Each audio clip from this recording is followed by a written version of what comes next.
Kiki, adakah? Adakah? Di sini hadir. Hadir. Absen dong, absen. Ada pasien saya juga tadi share ya. Oke, jadi memang agar kita sama-sama bisa belajar di sini, ini merupakan sebagai sebuah perjalanan saya mungkin dalam praktis selama 12 tahun dalam mempelajari dari banyak hal. Akhirnya saya menemukan benang merah dan yang saya sederhanakan menjadi sebuah aplikasi yang praktis di sini. Kayak begitu. Mungkin Dokter Enda bisa kasih testimoni, kebetulan beliau yang ikut. Nanti saya share sedikit secuplik materi dari Beauty Code. Boleh Dokter Enda cerita apa yang sudah didapatkan? Berarti kita sudah pertemuan minggu ketiga berarti ya. Apa yang didapatkan Dokter Enda? Baik, terima kasih Dr. Mas atas kesempatannya. Ya, Bapak Ibu sekalian, saya background saya kan ini ya kedokteran umum, Hmm. jadi dokter umum. Kemudian saya juga belajar EFT, saya juga belajar ada beberapa hal ya terkait dengan kesehatan. Saya juga belajar dengan TCM ya. Walaupun hanya sebatas pengetahuan, saya tidak sampai kepada dokter yang memberikan pelayanan akupuntur, hanya belajar pengetahuannya saja. Dari ilmu-ilmu yang saya pelajari selama ini terkait dengan kesehatan fisik saya, kesehatan emosi saya menggunakan uh, apa-apa yang sudah pelajari. Ah, Ternyata dengan konsep yang disampaikan oleh Dr. Mes, ya, kebetulan saya juga masih, ya setiap kita pasti akan ada tantangan-tantangan terkait dengan kesehatan. Selain untuk diri sendiri, tentunya juga untuk masyarakat ya. Karena kebetulan saya juga trainer, juga dokter dan coach. Nah, dengan adanya konsep beauty coach yang disampaikan oleh Dr. Mes, ini adalah em, menggabungkan, mengintegrasikan istilahnya, ya, mengintegrasikan beberapa ilmu kesehatan dan kecantikan. Jadi dari kedokteran Barat, kedokteran Timur, dari sini TCM ya, kemudian juga India, Ayurveda, kemudian dan dari Korea. Seperti itu. Apa yang saya dapat? Saya dapat adalah eh, setiap ilmu ilmu-ilmu kesehatan dari berbagai negara ini mempunyai kelebihan-kelebihan sendiri-sendiri, juga mempunyai ada sisi kelemahan-kelemahannya. Nah, kita berbicara tentang kelebihannya, sehingga kita bisa memadupadankan dari setiap ilmu kedokteran tadi. Dan tentu saja di sini membutuhkan pengalaman, pengetahuan yang sangat tinggi untuk bisa mengintegrasikannya. Dan saya lihat Dr. Mes bisa mengintegrasikan semua ilmu ini dengan sangat komprehensif sama holistik. Nah, itu satu. Kemudian kedua adalah kita memandang kesehatan kita dan kecantikan kita ini tidak hanya sepotong-sepotong. Holistik tuh selain semua secara keseluruhan juga dari berbagai ilmu. Dan jadi misalnya di kedokteran barat gitu ya, segi nutrisinya seperti ini. Nanti dari segi dari kedokteran Cina, nutrisinya ternyata ada lebihnya. Ya ada memandang dari sisi energinya. Makanan itu akan juga pengaruh kepada sisi energi. Nah, itu akan memperbaiki energi kita. Nah, itu tidak sampai dipelajari detail di kedokteran barat. Sudut pandangnya berbeda. Jadi seperti itu. Nah, nanti dari sisi India juga berbeda. Dari sisi Korea juga berbeda. Jadi akan lebih melengkapi semua sisi ya seperti itu. Otomatis akan menjadi lebih holistik. Dan tentu saja efektivitasnya akan semakin tinggi dan ini jadi akan lebih efisien buat kita. Nggak perlu ke dokter, nggak perlu karena kalau kita mau sendiri kita ke kedokteran barat sendiri, pergi ke akupuntur sendiri, nanti mau ke Ayurveda sendiri. Jadi akan lebih mahal, ini akan lebih efisien, lebih efektif. Itu yang saya dapat, Dok. Oke, terima kasih Dokter Enda atas responnya. Jadi karena saya memang sedikit, berarti saya ngasih waktu sampai jam 9 ya. Ya, Ya, lebih sampai jam boleh. 9. Belas Betul, perempat. dan Ya. betul. Dalam 30 menit ini saya akan fokus kepada teman-teman setidaknya punya sebuah pandangan yang berbeda. Karena sering saya melihat adalah bahwa ketika ada suatu hal yang berbeda itu kayaknya kita tuh lihat bedanya. Kayak contoh, Saya mah nggak mau berobat ke kedokteran ini deh. Pokoknya saya mah pengen holistik aja, pengen herbal aja kayak gitu ya. Jadi seolah-olah kita itu melihat bahwa kedokteran barat dan kedokteran timur itu musuh-musuhan. Kebayang ya? Kayak gitu, Mhm. itu yang terjadi pengalaman. Ya kan, dokter Enda pun sama lah ya. Pernah Saya mengalami nggak, itu kan? ya, ada yang bilang, saya udah nggak mau minum obat, saya mau herbal aja. Ya, Gitu. yang herbal aja. Jadi, setidaknya saya ingin, apalagi saya yakin dari partisipan ini banyak adalah yang sudah muter-muter, apalagi yang sudah shopping dokter ke mana-mana. Kayak begitu. Yang karena saya hanya punya waktu 30 menit, yang ingin saya tekankan adalah bahwa apapun ilmunya, satu hal yang kita pelajari adalah hal yang sama, yaitu apa? Manusia. Itu satu hal. Nah, yang bisa buka kamera dan suaranya, ikuti kata-kata saya. Ya kan saya belajar dari guru saya. Ikuti kata-kata saya. Pertama adalah orang biasa, ya oke. Orang biasa Kan biasa Orang biasa melihat melihat melihat dua perbedaan, melihat dua Melihat perbedaan, dua perbedaan, selalu melihat selalu lalu melihat melihat apa bedanya. apa apa bedanya. bedanya. bedanya.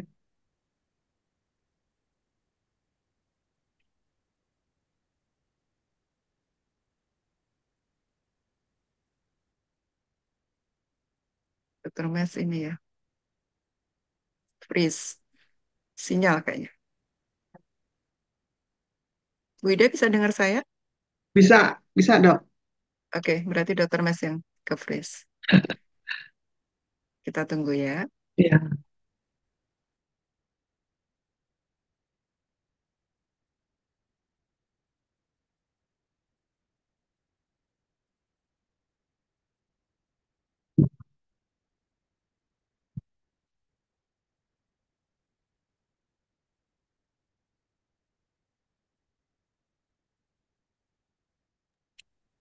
Kita tunggu ya, Ibu-ibu.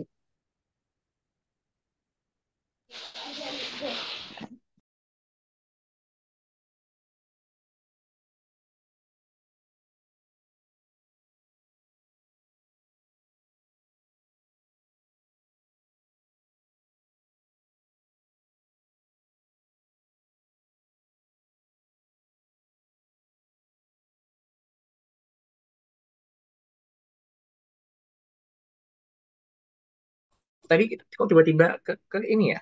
Apakah dari saya atau dari mana ya? Tes tes tes kedengeran sekarang suaranya? Sekarang dok, tadi Ah, dokter kayaknya Oh, terlempar deh. ini terlempar ya? Oke oke. Siap. Kita ulangi lagi ya. Orang biasa Orang orang orang biasa biasa biasa selalu melihat selalu sel- melihat selalu melihat perbedaan. perbedaan perbedaan perbedaan. Orang biasa selalu melihat perbedaan. Iya, yang Orang dilihat adalah apa bedanya? yang dilihat yang Yang dilihat dilihat adalah adalah apa apa bedanya? bedanya? Orang luar biasa Orang orang Orang luar luar luar biasa biasa biasa melihat perbedaan melihat melihat melihat melihat perbedaan perbedaan adalah apa yang samanya. apa adalah yang apa adalah sama. yang samanya. samanya. Orang luar apa yang biasa sama. Orang luar Orang biasa luar Orang biasa biasa bisa menyatukan bisa Bisa bisa menyatukan menyatukan menyatukan dua paradoks yang berbeda. dua paradoks yang dua paradoks berbeda. yang paradoks yang berbeda. berbeda. Nah, ini saya itu adalah kata-kata dari guru saya, Gus Baraja ya. Dan itu melekat sampai sekarang. Apalagi sekarang tepatnya pas lagi pemilu ya, gitu ya. DBT Code ini adalah sebuah gambaran mindset di mana kita bisa menyatukan dua paradok yang berbeda padahal sama.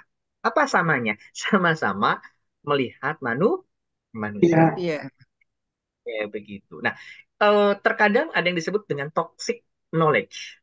Jadi orang itu karena kebanyakan belajar, ilmu pengetahuan itu menjadi racun. Kayak begitu.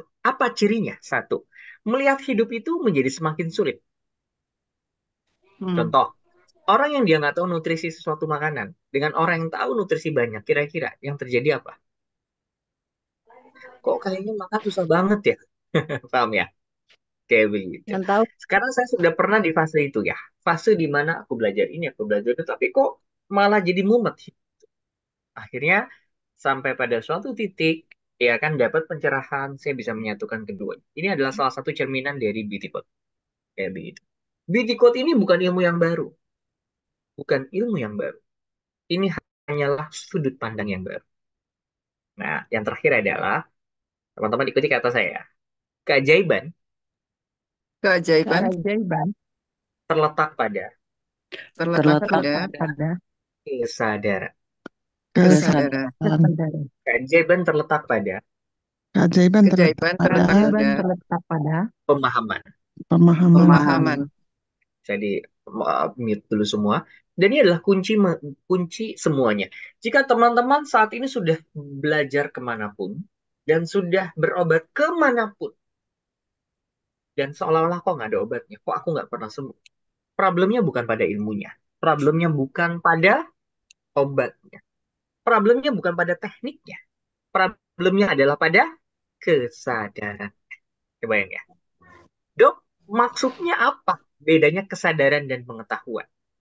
Contoh begini.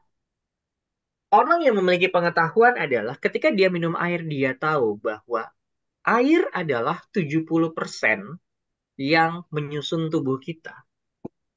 Ya kan? Orang yang mengetahui bahwa kita itu dibangun oleh air. Dan setiap sel dalam tubuh kita ya terdiri dari air. Dan kita butuh air. Itu adalah pengetahuan. Sedangkan kesadaran adalah dia tahu air ini adalah sumber kehidupan. Karena sumber kehidupan, aku akan menikmati dan mensyukuri setiap air yang ada di dalam hidup saya. Ketangkep gak? Apa bedanya pengetahuan dan kesadaran? Kalian bisa nangkep? Hmm, Silakan Ibu-ibu, apa bedanya? Silakan ibu-ibu. Bapak. Diulang dok. Oke, Maaf Helmi. kalau pengetahuan ya, ini ada air minum depan saya. Ya, pengetahuan adalah bahwa tubuh kita terdiri atas air 70%. Air ini adalah yang mengisi seluruh sel dalam tubuh kita. Pada saat kita kekurangan air, kita akan terjadi dehidrasi. Itu adalah pengetahuan. Kesadaran adalah, saya tahu ini adalah air. Dan air ini adalah sumber kehidupan. Dan aku mensyukuri setiap sumber kehidupan air ini dalam hidup. Karena aku tahu air ini adalah anugerah yang mampu mengubah hidup. Coba, ada yang paham nggak? Apa bedanya pengetahuan dan kesadaran? Karena awal keilmuan Bitcoin ini dapetin saya dari situ. Ada yang paham nggak? Yang bisa nangkep? Sebelum Silakan saya Bu kasih Diva, clue. Bu Mika. izin dok, Siap, Ya, siap. silakan. Gimana, Bu? siapa duluan? Silakan. Bu Mika, Mika, silakan. Hmm, kalau saya simpelnya kalau pengetahuan hanya sekedar tahu dok, Yes. tapi kalau kesadaran kayaknya sampai kita rasakan baik dari sisi manfaat, terus apa Ya, ya lebih ke untuk kitanya itu jadi kita tuh lebih paham, sadar, ya begitulah dok. betul sekali Sulit dari ya itu jawaban. mengungkapkan. Yes. Ingat, pengetahuan itu ada pada otak kita. Sedangkan kesadaran ada pada hati kita. Hati kita ini adalah pikiran bawah sadar. Otak berperan 12%. Sedangkan hati berperan berapa persen? 88%. Nah, karena kuncinya di sini. Apa yang membuat seseorang ya udah berobat kemana-mana, udah ke sana, dia udah belajar kemana-mana, tapi dia selalu melihat paradoks atau perbedaan. Karena dia nggak sadar. Dia selalu melihat apa yang salah. Oke, paham sampai sini? Kayak begitu. Contoh, pada saat kita menghargai ilmu, kedokteran barat itu keilmuannya luar biasa, metodologi dan lain-lain ya. Apalagi di kedokteran tahu ya, dokter Endah ya. Saat kita merumuskan satu obat tertentu, itu nggak cuma ngasal dari testimoni langsung jadikan obat. Enggak. Ada 4 level evidence base. Paham ya teman-teman ya? Kayak begitu. Kedokteran timur pun sama. Karena kita akan melihat kebijakan dari sana. Ingat ya, orang bijak bisa menyatukan dua paradoks yang berbeda. Orang yang biasa, dia selalu melihat apa bedanya. Kayak gitu. Karena disinilah kunci bagaimana kita bisa menyatukan beauty code ini. Karena cukup berat. Lalu selama sepanjang saya belajar ilmu kedokteran, selalu kedokteran barat dan timur itu selalu perang. Benar nggak dokter Enda? Ya, Ya, kayak begitu. Padahal pertanyaan aku sederhana. Kita itu sama-sama mm, kita sama-sama menterapi manusia loh. Bukan alien, bukan hewan kan? Bener nggak? Kita tuh menterapi hal yang sama. Kita tuh melihat hal yang sama, perbedaannya adalah sudut pandang. Oke? Jadi intinya selama 30 menit ini saya pengen bantu teman-teman di sana. Jadi, pakailah hatinya, bukan pakai otaknya. Karena otak, kenapa sih nggak bisa nyatu? Cuma sederhana. Ketika kita pakai otak, yang muncul adalah ego. Setuju?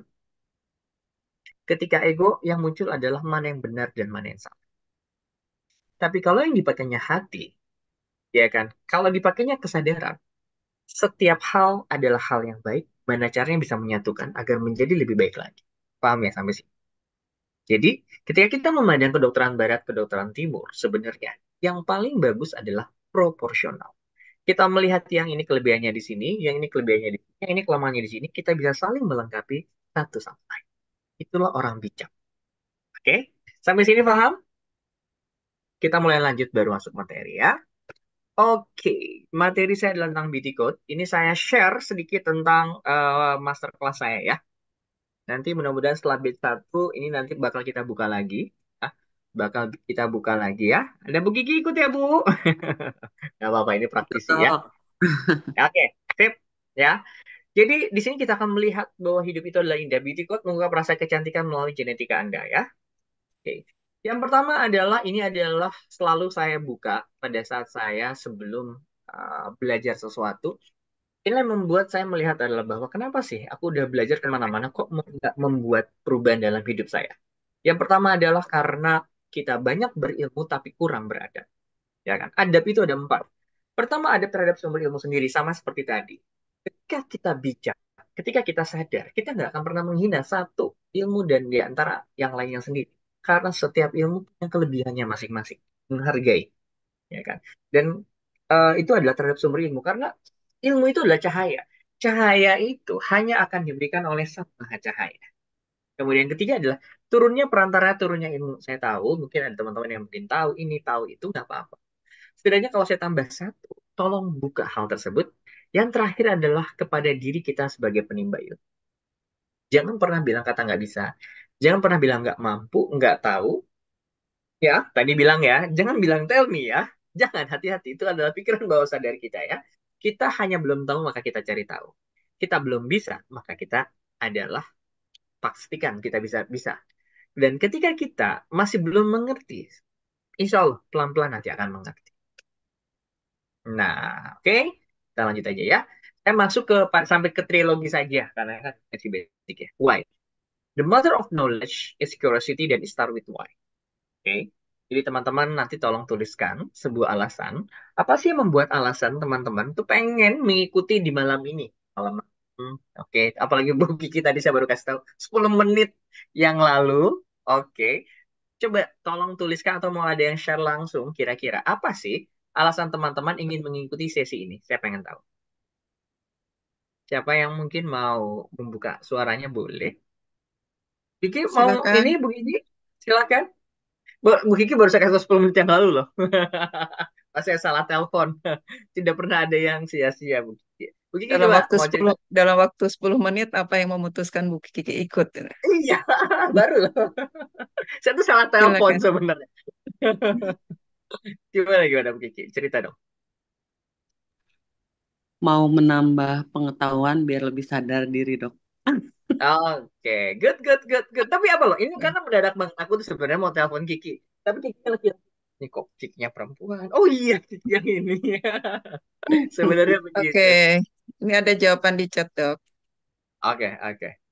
Mm-mm. Apa dia? Ingin Hadir, cantik Dok. luar Ingin dalam, Bu. cantik luar dalam, Bu Ivi. Bu Oke, Diva. ada lagi silakan. Oke. Dok, Izin izin dok. saya. Siap, itu boleh. Tadi ada yang laki-laki juga tuh. Bu Mika dulu berarti, oke? Ah, Kalau saya pas pas kebenaran ngelihat ininya apa namanya undangannya itu dok, baru ngelihat, yaitu penasaran aja dengan holistic beauty-nya. Jadi lebih ke penasaran Oke, Oke. penasaran. gitu dok. Good. Setelah saya share, makin penasaran nggak? Tes, tes. Setelah tadi saya share di Putus-putus awal, dok, makin nggak kedengeran. oke, tes, tes sekarang kedengeran nggak? Jelas nggak? Jelas, cukup Iya. Tes, jelas. tes. Jelas ya? Jelas. Oke, oke, nggak tahu kenapa ya. Tinggal padahal pakai WiFi ini ya. Oh, oke, ya. Sekarang jelas ya suaranya ya? Jelas dok. Oke. Nah, Bu Mika, setelah tadi saya share pada saat di awal, makin penasaran? Eh, Mungkin mau pengen lebih dalam ya, karena Ya. sebetulnya kalau dari apa namanya, saya pernah ada mengikuti semacam pengobatan, bukan pengobatan juga sih dok, kan anakku ini sebetulnya ada, ini nggak apa-apa ini saya Nggak apa-apa, nggak apa-apa. bercerita sedikit. Jadi ada Cek. pengalaman saya pernah membawa anak saya itu terapi dok, terapinya itu yang pegang itu adalah dokter dengan latar belakang indigo. Oke, ya, ya. Indigo, Ya, indigo. nah, ya jadi kayaknya ya ini ya saya mungkin mengenal sisi kedokteran sebelah timur kali ya secara ini. Oke, oke, oke. Nah, terus akhirnya naik kelas dok, naik kelas di di di terapi lagi dengan, nah itu yang bahasa holistik holistik ini dok gitu. Nah, oke. Holistiknya pakai Jadi apa? apa ya? Saya memadukan ini antara EFT. Pokoknya saya eh, sebetulnya saya tidak rutin dok. Artinya apa ya? Sesekali aja gitu dok, ketika ada kebutuhan aja. Salah Oke, mungkin ya dalam holistiknya gimana penerapan tuh di saya situ? ya. Dia hanya Enggak, memberikan enggak ada yang salah apa kok. ya, tapping seperti menyalurkan tenaga gitu gitu, tenaga dalam atau energi lah kalau saya melihatnya seperti itu dok. Terus kita suka dikasih Oke. PR gambar manusia, tubuh manusia, terus nanti kita kita di apa dikasih kertas gitu ya dok, kertas dengan anatomi tubuh, terus kita nanti ada bacaan-bacaannya gitu dok. Nah mungkin yang di bagian eh, sini bisa Al-Fatihah, bisa Anas, macam-macam dok. Ada perintah Oh, dari yang bersangkutan gitu, dari dokter itu. Gitu dok. Tapi memang dia dengan latar belakang, dia dokter umum, tapi indigo gitu deh dok. oke, aku nggak pernah sih. Dan kita nggak di situ ya. Kita semua scientific Iya, base iya, ya di sini ya. iya, Siap. Terima kasih Bu Mika. Oke, lanjut ya. iya. Biar kita nggak terlalu malam ya. Oke, thank you, thank you. Ya, oke. Sip. Nah, oke. Betul sekali. Kalau teman-teman tadi adalah tentang curiosity, betul sekali. Karena kunci awal dari pengetahuan adalah sebuah penasaran. Oke. Nggak. Historinya kayak gini. Pertama yang harus ditekankan adalah bahwa beauty code ini adalah sudut pandang. Ya, ini adalah kombinasi ilmu di antara saya menggabungkan tentang body type morfologi. Body type morfologi adalah perjalanan saya dalam mengenali personalisasi manusia. Saya itu kebetulan dari SMA suka banget tentang dunia psikologi. Kayak begitu. Jadi saya sebenarnya lebih banyak belajar tentang dunia psikologi. Jadi kayak contoh belajar DSC itu saya mulai dari SMA ya. Saya dari SMA itu sudah mulai belajar DSC, belajar macam-macam semua. Dan saya pada saat menemukan satu buku berjudul The Cure of Anti-Aging, ini adalah sebuah pengalaman anti-aging dari Manon Pilon selama 22 tahun pengalamannya dalam research. Ya, dia itu menggabungkan TCM, Ayurvedic, dan Greco-Roman dari Yunani, sehingga dia menemukan formulasi untuk memetakan tubuh manusia beserta treatment dan skincare-nya. Ini keren banget. Kemudian berikutnya, saya pun belajar lagi tentang astrologi. Ini saya belajar sama temen. Kebetulan untuk awal saya suka tentang human design. Ada yang di sini udah belajar tentang astrologi? Ya, astrologi di sini saya belajar bukan dari untuk cenayang, jadi ramalan dan jodoh bukan. Saya belajar astrologi di sini banyaknya khusus tentang bagaimana mengenali potensi tubuh manusia. Dan ternyata ini sangat berhubungan dengan potensi juga di beauty dan di healthy. Kemudian saya pun belajar akupuntur. Akupuntur saya sudah lama, mungkin sebelum saya jadi dokter saya sudah akupuntur praktisi. Sehingga itulah sehingga itulah yang membuat boleh tadi ada suara. Tolong di mute kah? Boleh ada yang mute kah? Oke. Bu Agatinya boleh di mute.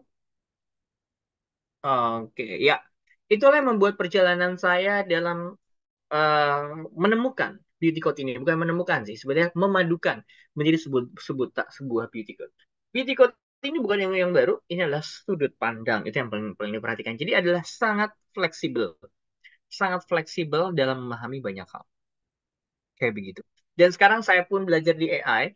Di AI ini saya banyak belajar tentang data yang banyak, di mana akan dikombinasikan dengan teknologi. Jadi, karena itu yang saya share adalah sesuatu hal yang scientific base dan berbasis teknologi, bukan sesuatu hal yang sifatnya metafisik dan lain-lain, dan bukan dari sana. Sejujurnya, pertama kali muncul itu adalah metafisik. Saya dapatkan habis beres mandi malam, habis sholat, mandi malam jam 12 malam. Semuanya seperti video. Tapi dari situ, karena saya adalah orang thinking, saya rasionalkan semuanya, saya kumpulkan, saya baca ribuan halaman, saya banyak belajar dari e-book, buku, dan macam-macam, dan saya satukan, menemukan cara yang lebih sederhana dan aplikatif dari semuanya. Jadi ini adalah perjalanan dari BT-Pod ini. Oke. Nah, kuncinya dari sini. Ya, sebenarnya banyak orang berpikir tentang holistik-holistik, padahal dia tidak holistik. Ya, apa cirinya? Dia tuh hanya melihat dalam satu sisi saja, tapi tidak melihat dari sisi yang lain. Contoh, ada banyak holistik pakai jampe-jampe pada ini, tapi dia tidak mengerti tentang anatomi manusia. Tapi dia tidak mengerti tentang scientific base-nya. Bukan seperti itu. Holistik adalah kita benar-benar tahu bagaimana orang tersebut. Dan kita pun tahu, bisa dibuktikan, bisa dianalisa, dan bisa dipertanggungjawabkan. Itulah menurut saya tentang holistik. Melihat dari berbagai macam sisi. Ada orang yang bilang bahwa pakai herbal adalah holistik. Belum tentu. Ketika dia tidak menggunakan pola pikir yang secara keseluruhan untuk melihat sebagai sebuah manusia. Nah, sebenarnya apa sih yang mempengaruhi manusia? Yang paling pertama, secara umum nih ya. Saya dalam gambar ini adalah menceritakan semua hal. Menceritakan apa? Ketika teman-teman yang sudah pernah dicek genetik, udah pernah dicek kok aku agak berbeda ya? Kemudian pemeriksaan-pemeriksaan yang ada saat ini, pemeriksaan laboratorium, pemeriksaan skin analysis, itu yang saya sebut dengan manifestasi. Dok, maksud manifestasi apa sih lebih sederhana? Manifestasi adalah apa yang kelihatan. Apa yang kelihatan di sini, ini merupakan gabungan dari turunan kita. Turunan adalah genotip, bawaan gen kita. Fenotip adalah apa yang nampak, yang berinteraksi dengan lingkungan. Conditioning adalah apa yang dilakukan sehari-hari. Ya kan? Kita membentuk tubuh kita. Contoh, dok, harusnya sih gen saya putih. Nah, pas udah gede jadi hidung. Dipakai bahasa Sunda ya. Nah, jadi hidung. Kenapa? Karena ada fenotip, ada conditioning. Fenotip adalah bagaimana kita berinteraksi. Apakah dia sering berinteraksi sama sinar matahari, bagaimana nutrisinya, bagaimana macam-macamnya, itu yang membentuk semuanya. Itu yang disebut dengan manifestasi. Manifestasi adalah segala sesuatu yang sekarang terlihat bisa diukur dan bisa dibuktikan. Kedokteran barat banyak. Interaksi adalah sesuatu hal yang memang menjadi bawaan genetik kita dari lahir. Dan itu menjadi pola, ingat, menjadi pola. Contoh body type. Saya nggak dalam di sini. Bagaimana sebut dengan holistik? Kita benar-benar bisa mengetahui contoh. Dari bentuk tubuh manusia. Ternyata kita tahu, oh orang ini sensitifnya seperti ini. Kalau teman-teman dengerin waktu saya ngisi tentang body type, itu ketahuan. Ada orang yang green square. Kok ada orang yang wajahnya kok gampang banget kusam? Kenapa? Oh, bentuknya adalah green square. Kok ada orang yang dia tuh kok makan apa aja kok gemuk? Makan, dok, saya makan angin aja gemuk. Yes, karena dia tipikal yang memang tipikalnya menyerap air dengan cepat. Tipikal red oval atau white circle. Dok, kok kulit saya merah? Yes, itu adalah bawaan. Itu disebut dengan interaksi atau body type. Fundamental adalah sesuatu hal yang biasanya dicek dari lahir. Kalau kita sebut secara bahasa kerennya adalah fitrah kita lahir di jam segitu, di hari itu. Itulah adalah blueprint yang Allah kasih ke dalam diri kita.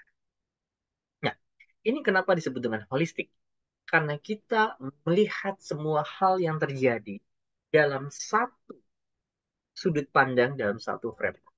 Yang terjadi saat ini adalah kedokteran barat banyak ribut di manifestasi. Ini bisa dibuktikan, ini evidence based. Pertanyaan saya adalah, ketika hal itu tidak bisa diukur sama lab, apakah hal itu bermasalah? Belum tentu. Ya kan? Nanti kita akan lihat fase penyakit terjadi. Bahwa ternyata ketika kita hanya masuk di manifestasi di awal, ternyata ini stadiumnya sudah terlambat. Sedangkan kedokteran timur, dia melihat dari sebelum kejadian itu terjadi. Karena dia melihat interaksi. Di interaksi kita akan melihat, Oh, aku red oval. Oh, saya white circle. Red oval dia memang memiliki tipikal resiko cenderung hipertensi dari awalnya.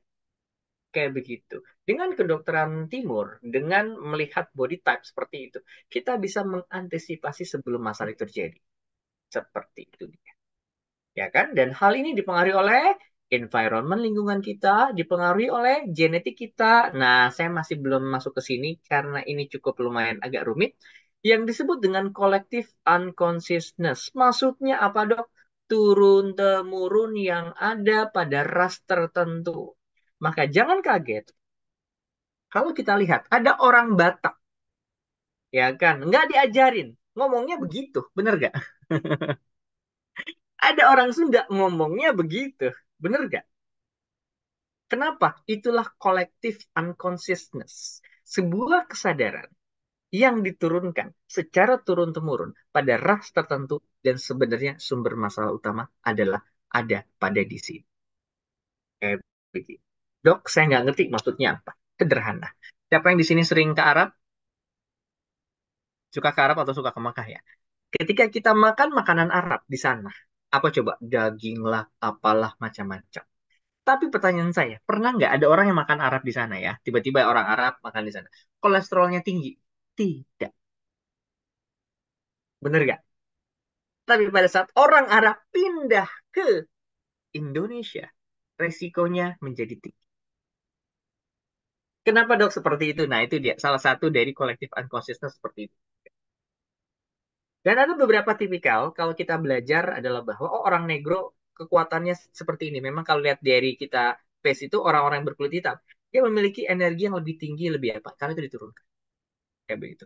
Dan ingat, genetik itu bukan hanya diturunkan secara physically, tapi diturunkan juga secara emosional. Makanya kenapa ras tertentu memiliki karakteristik tertentu. Setuju ya? Dan karakteristik tertentu akan membawa kebiasaan tertentu. Kebiasaan inilah yang akan mempengaruhi kehidupan kita. Apakah kecantikan kita, apakah diet kita, secara mentalitas, dan macam-macam. Di situ. Mulai kebayang? Kalau tanya ke saya, dok, disebut dengan holistik itu apa? Ketika melihat masalah manusia secara keseluruhan adalah seperti ini. Jangan terjebak kalau pakai herbal pasti holistik. Bukan. Kalau yang namanya kedokteran barat campur sana sini holistik, bukan, belum tentu.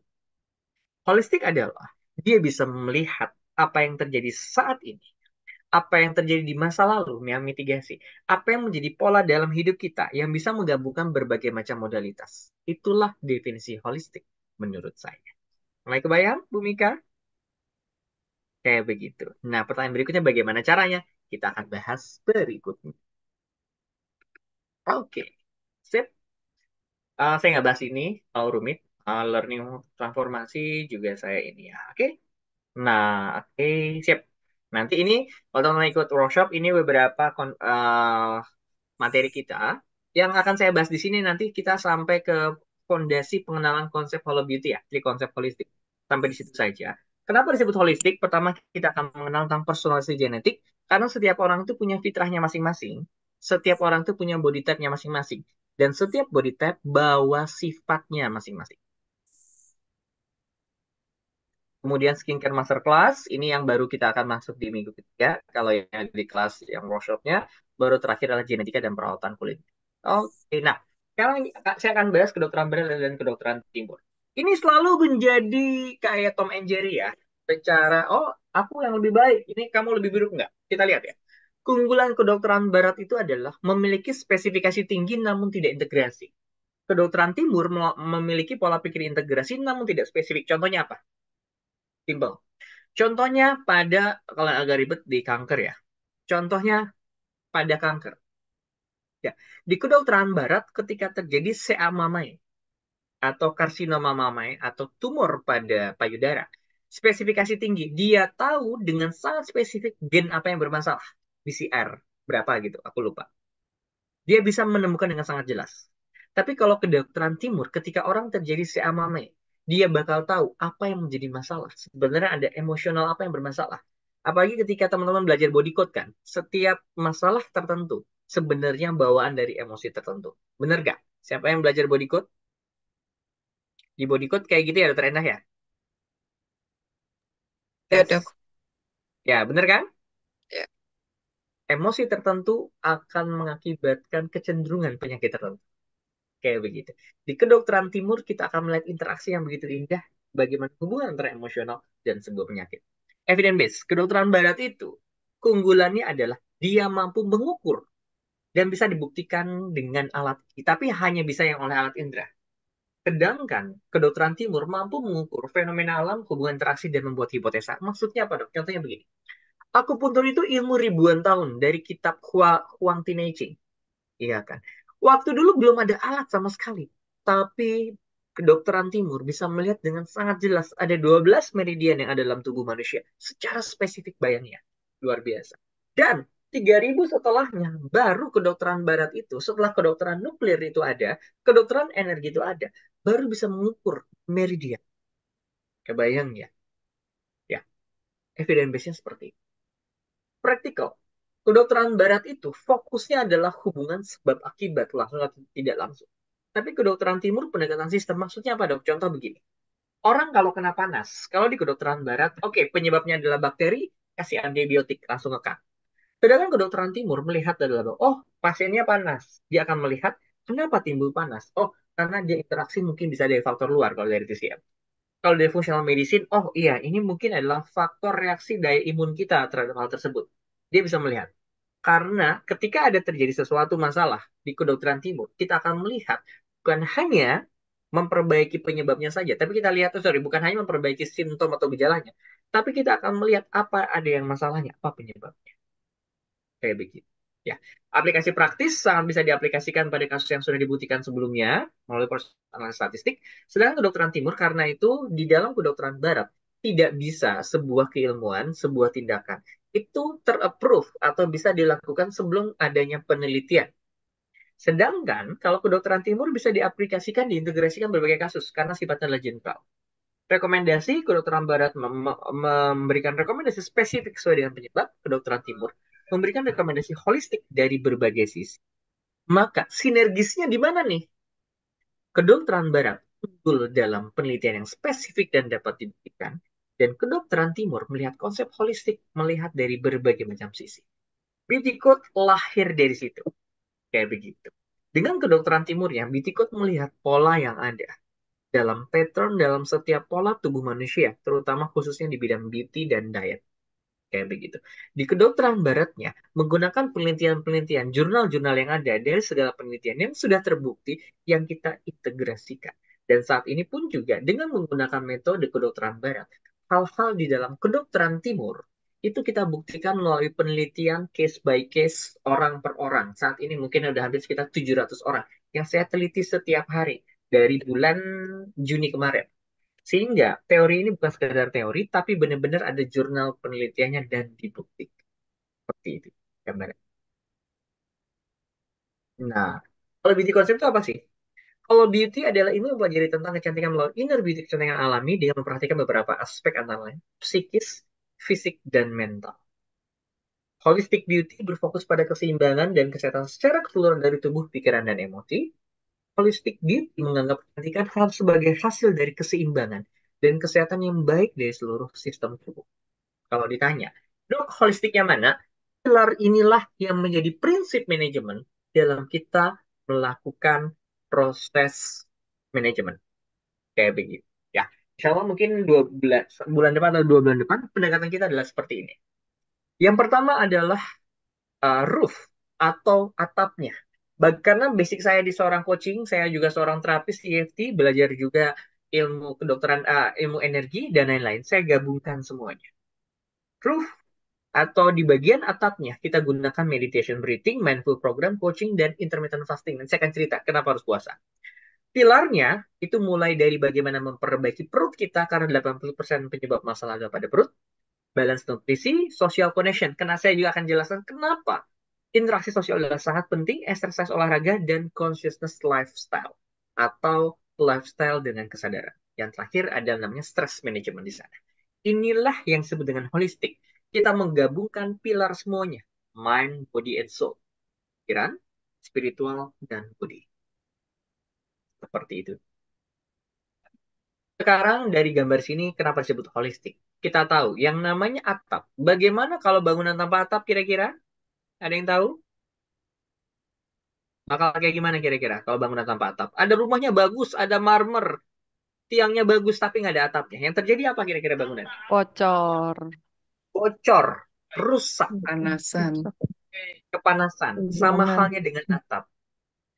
Atap ini definisinya adalah sesuatu hal yang bisa melindungi kita dari luar. Filosofi yang pertama. Filosofi yang kedua adalah atap ini adalah yang menghubungkan kita dengan langit. Karena itu adalah spiritual. Kenapa intermittent fasting atau puasa menjadi hal yang paling penting kalau dalam saya melakukan proses terapi? Karena puasa ini adalah sebuah terapi penggabungan dari spiritual, body, and mind. Kenapa kayak begitu? Orang-orang yang melakukan puasa itu akan terjadi proses namanya autopagi atau secara sederhananya adalah kita dibarukan kembali orang yang melakukan puasa minimal 16 jam. Apalagi orang bisa 48 jam sampai 72 jam ada teknik. Karena itu fasting adalah paling utama untuk body seperti itu. Untuk mind, orang yang dia terbiasa berpuasa, dia sangat bisa mengontrol emosinya. Yang terakhir, orang bisa berpuasa. Dalam setiap dia puasa, ketika dia benar-benar bersikir, maka saat itulah spiritualnya adalah meningkat. Pada saat body, makanannya adalah nutrisi. Tapi kalau spiritual, ada yang tahu nggak makanannya apa? Ada 3 makanan spiritual atau jiwa kita. Tidak makan, kurangi makanmu, kurangi bicaramu, dan kurangi aktivitasmu. Kayak begitu. Itulah sumber nutrisi jiwa kita. Oke. Maka ketika kita berpuasa, kita akan menyembuhkan 3 hal tersebut. Spiritual, mind, dan body kita. Coaching, kenapa coaching? Karena dibutuhkan proses kesadaran dan mental. Meditation breathing, kenapa? Karena dari breathing ini, nafas ini, yang akan mempengaruhi seluruh di dalam tubuh. Nafas adalah awal dari kehidupan, dan nafas itu adalah penghubung kehidupan. Ya. Dan nafas ini adalah sungguh sangat luar biasa. Banyak sekali pelatihannya. Kalau saya nanti bakal kasih, memang saya ambil hal yang sangat sederhana yang digunakan dalam meditation breathing. Dan nanti kita akan lakukan juga di sesi akhir ya. Kemudian terakhir pada pilarnya tentunya perfect digestion karena tubuh kita itu terdiri paling utama adalah pada makanannya. Kalau perutnya bagus, otomatis sumbernya pun bagus. Maka ketika ada orang-orang yang dia mau follow beauty ya, dia mau kecantikan seluruh, bukan hanya krim saja, pasti saya perbaiki perutnya.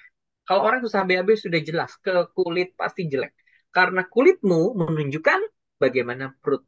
Kalau perutmu bagus, kulitmu pasti bagus. Balance nutrition, nutrisi yang seimbang, social connection. Nah, banyak penelitian mengatakan bahwa ternyata ketika kita memiliki hubungan yang sehat dengan lingkungan, keluarga, maka kita akan lebih jauh awet muda. Kenapa dok bisa kayak begitu? Secara saintifiknya adalah terjadi copy genetik. Maksudnya apa dok? Maksudnya segini sederhana. Kalau teman-teman menerima curhatan orang, orang yang dia marah, karena kadang-kadang munculnya marah nggak kira-kira? Bakal marah kan? Pertanyaan berikutnya, ketika marah apa yang terjadi? Ketika marah yang terjadi adalah apa? Tensinya tinggi, hormon kortisolnya meningkat. Kenapa bisa terjadi?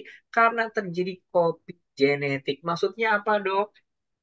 Bagaimana pikiranmu mencerna informasi akan mempengaruhi genetik kita. Genetik kita itu akan mempengaruhi tubuh dan metabolisme kita. Itu maksudnya. Maka salah satu cara social connection ya. Dok, saya susah langsing. Gimana caranya? Sederhana.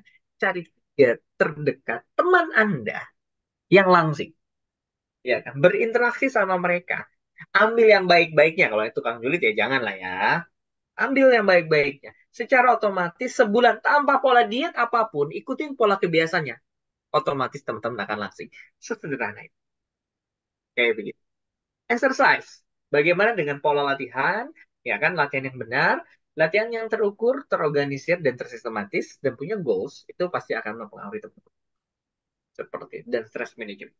Inilah pilar holistik. Ketika kita menterapi seseorang, dok kok ribet ya? Yes.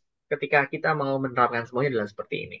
Ada orang yang pengennya langsung cepat, ada juga. Kita pun siapkan. Ada orang yang mau tengah-tengah, oke dok lah, saya nggak akan semua, tapi akan memulai sesuatu. Oke, ada bisa semua. Mau yang holistik, maka dengan prinsip manajemen inilah kita akan bantu pasien kita menuju kecantikan yang sehat, alami, dan secara menyeluruh. Inilah pilar dalam manajemen, dalam Holobit. Nah, sisi yang terakhir adalah trilogi konsep. Trilogi konsep ini adalah konsep yang memandang semua masalah yang terjadi di dalam hidup kita. Dan semua teori yang saya gabungkan dari seluruh teori yang ada di dunia, baik kedokteran barat, kedokteran timur, menjadi satu hal yang sederhana yang disebut dengan trilogi konsep. Oke. Sip. Ya. Jadi konsep yang pertama yang disebut dengan tubuh yang sehat itu adalah tubuh yang seimbang. Saya akan cerita kenapa. Yang kedua adalah yang disebut dengan sehat dan cantik itu adalah ketika dia sinkron. Yang ketiga adalah setelah sehat seimbang, kemudian setelah sinkron, kemudian harmoni. Harmoni karena dia berinteraksi. Seperti itu. Jadi ketika yang disebut dengan holistik adalah ketika dia bisa melihat bagaimana hubungan manusia dengan dirinya, yang disebut dengan dynamic, balance, segala sesuatu itu terjadi dalam kondisi yang seimbang, interaksi harmoni, ketika dia bisa harmonisasi dengan. Inilah konsep sehat holistik. Nah, balance. Saya akan jelaskan bagaimana hubungan antara kedokteran barat dan kedokteran timur. Di semua kedokteran pasti akan memiliki satu konsep bahwa yang namanya sehat itu adalah kalau ketika dia seimbang. Dalam konsep yin dan yang di kedokteran barat, di kedokteran timur, dia melihat bahwa segala unsur yang bertolak belakang, ya kan sebenarnya punya fungsi dan punya fungsinya masing-masing dan selalu dalam kondisi yang seimbang. Sedangkan dalam kedokteran barat yang disebut dengan homeostasis, apa dok maksudnya secara sederhananya? Tubuh akan selalu mempertahankan dalam kondisi normal. Maksudnya apa dok? Kita ambil contoh. Oh, enggak ada ya? Oke, ya. Balance yin yang. Contohnya adalah seperti ini. Di dalam tubuh manusia ada bagian yang dingin, ada yang bagian panas, ada yang bagian feminim, ada bagian yang jantan dan maskulin dan semuanya.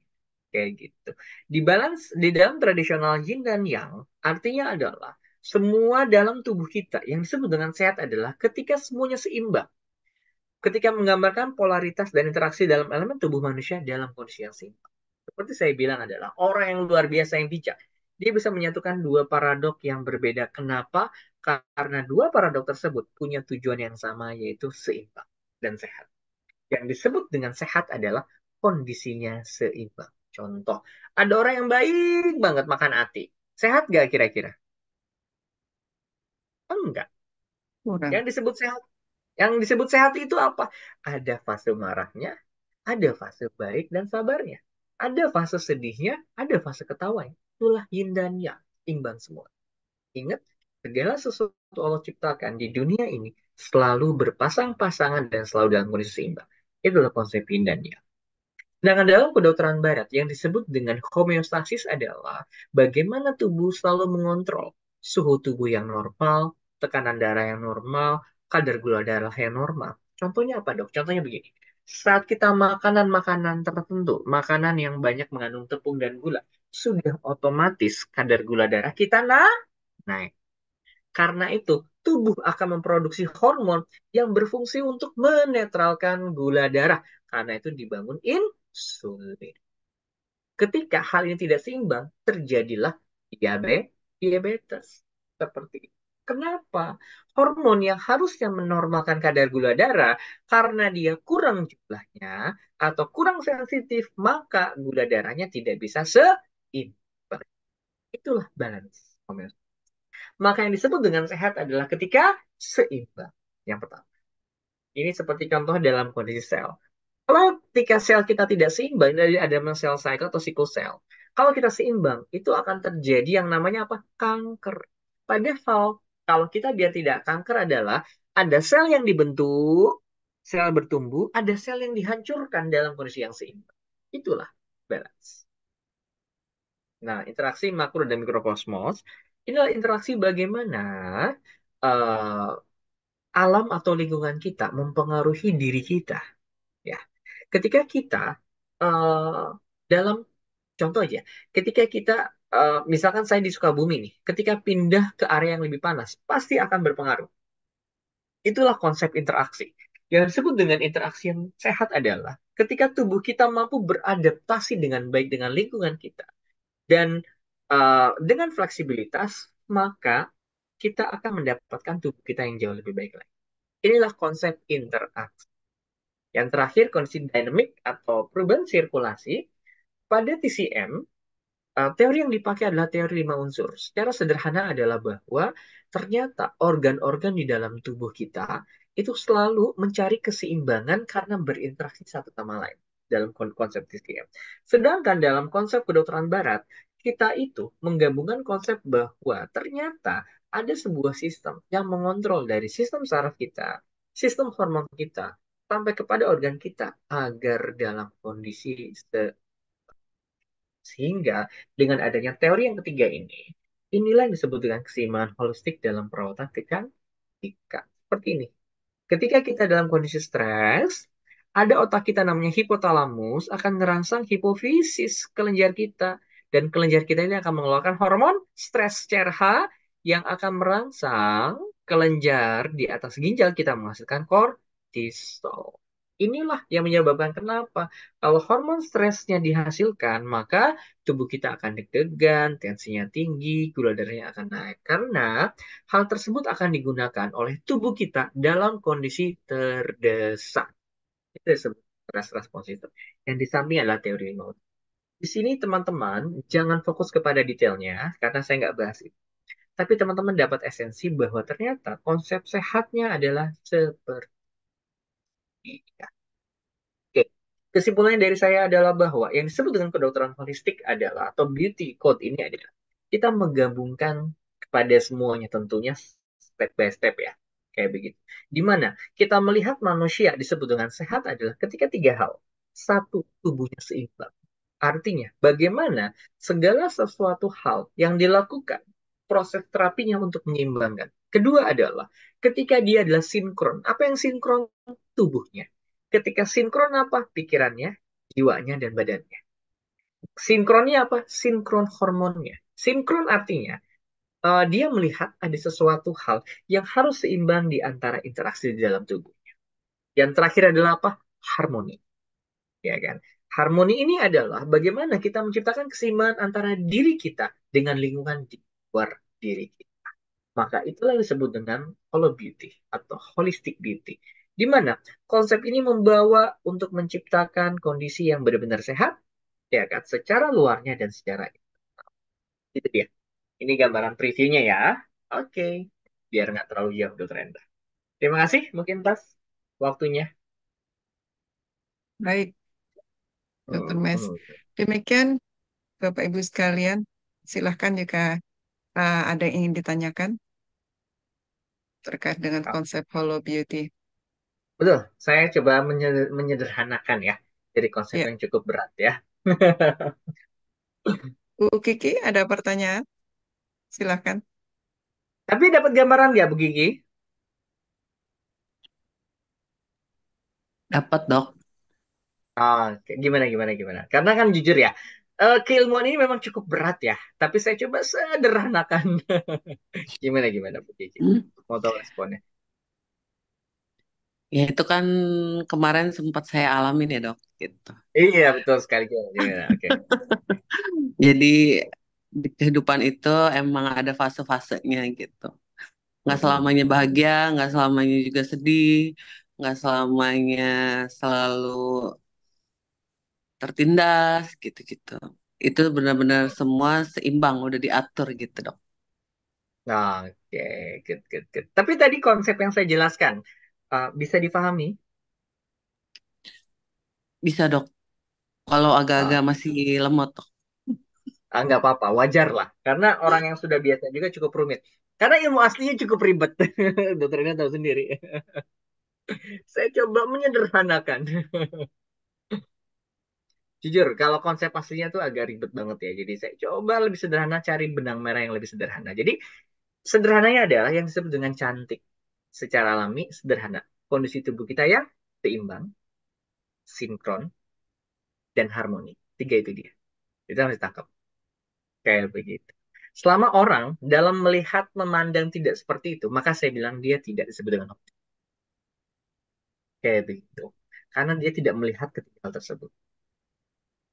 Begitu dia. Contoh, ya kan. Banyak orang panas, dikasihnya paracetamol doang. ya kan? Itu tidak sebetulnya holistik, benar gak?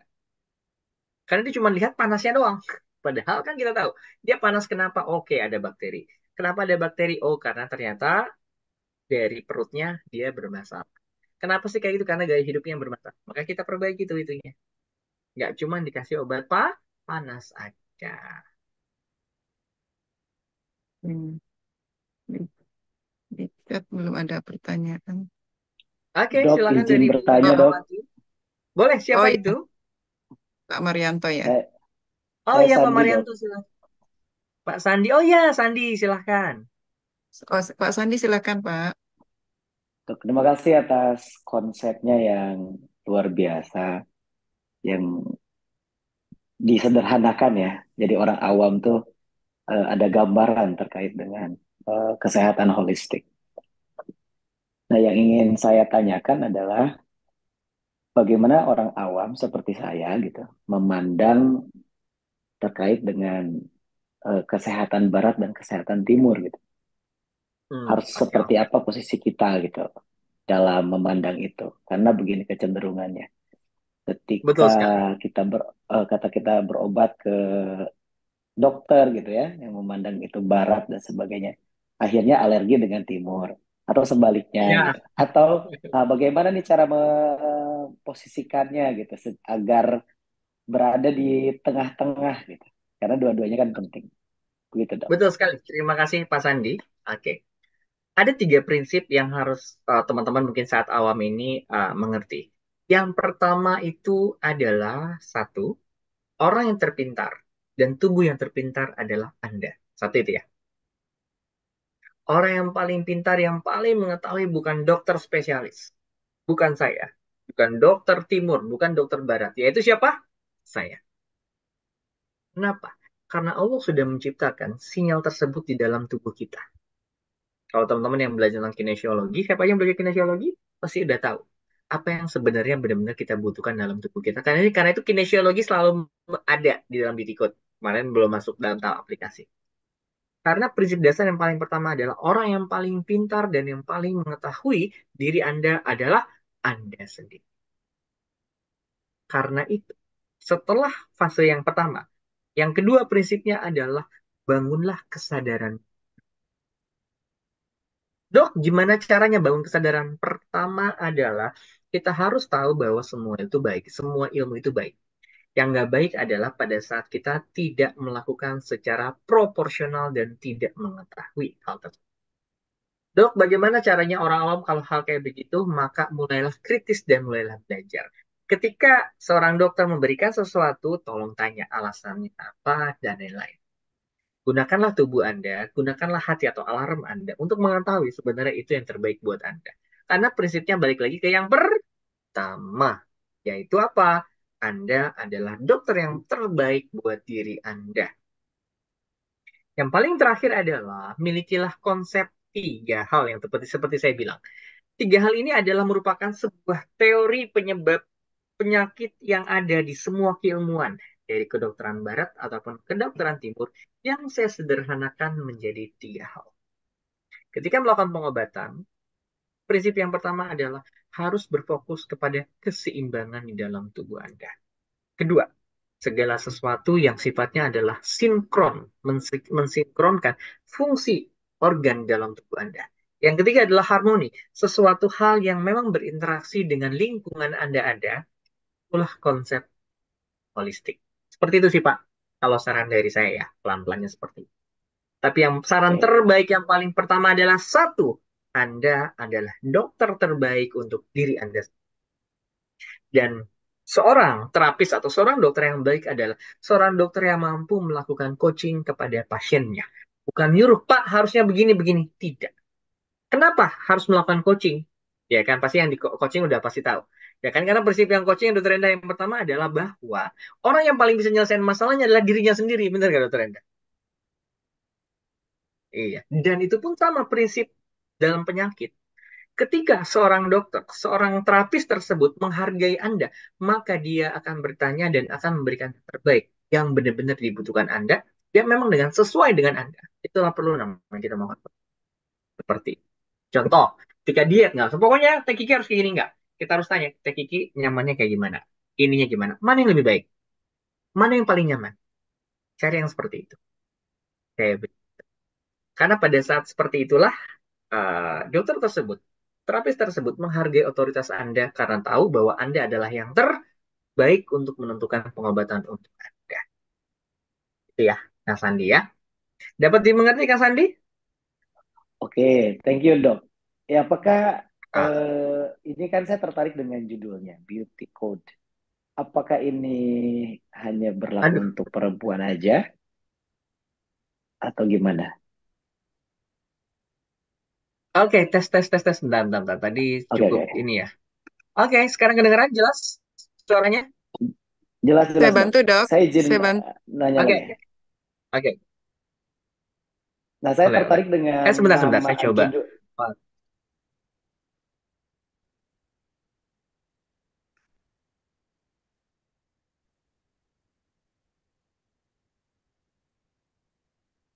berarti ya.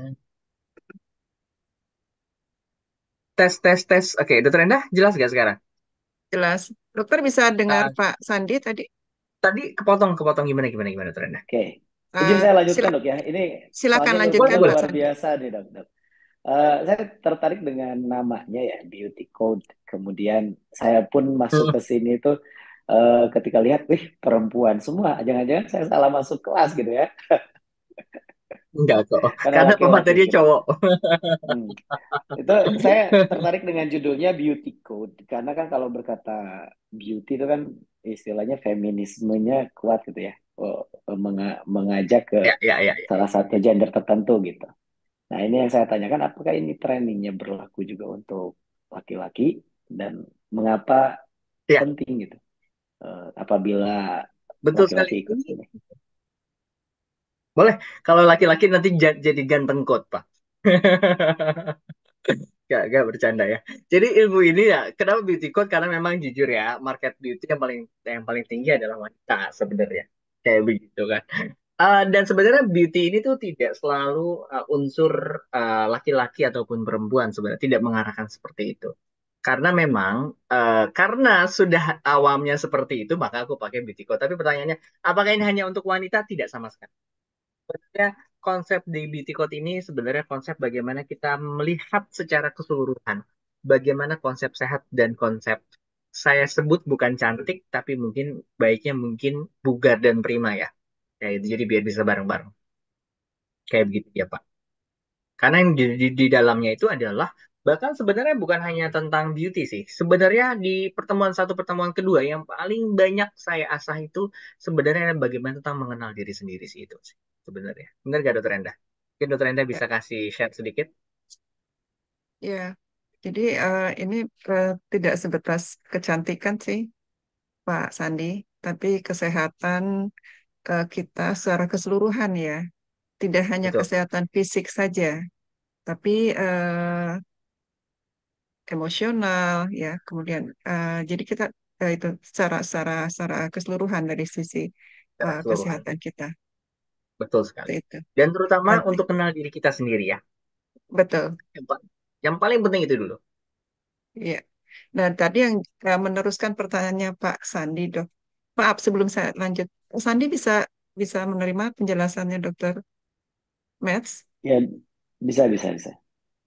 Oke. Kalau Thank Pak you, Sandi Dok. masuk, saya nanti ganti ganteng kot ya. Hmm. Saya tadi Tapi tertarik dengan holistiknya itu. Ya. Kemudian beauty-nya itu kan saya melihat lebih dalam lagi. Ya, Berbicara kecantikan kan tidak hanya sekedar fisik gitu. betul betul, sekali. Jadi betul. dalam gitu ya. Jadi itu yang penasaran tadi. Ya, Ya, jadi kalau dapat gambarannya, pilar yang tadi Pak, pilar atap, pilar dan fondasi itu yang memang nanti akan menjadi integrasi ke semuanya. Dalam prakteknya bagaimana? Dalam prakteknya kita gabungin modalitas. Contoh, kalau saya karena seorang dokter nanti akan nyesuaiin masing-masing ya. Kayak begitu. Karena saya dokter, saya mulai pakai tes genetik yang ada, tes yang ada, menggunakan kedokteran timur dalam proses body tipologinya, saya analisa proses penggabungan nutrisi dan skincare-nya masuk ke sana.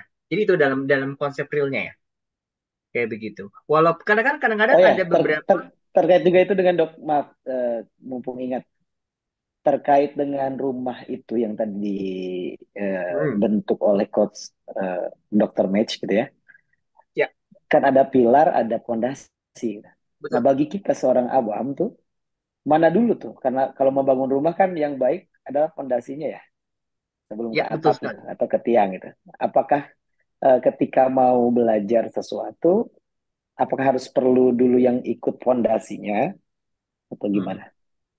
Oke, ketika mau belajar awal itu pertama adalah saya akan ceritakan semua teori dan macam-macam. Habis beresnya adalah mulailah dari yang paling mudah.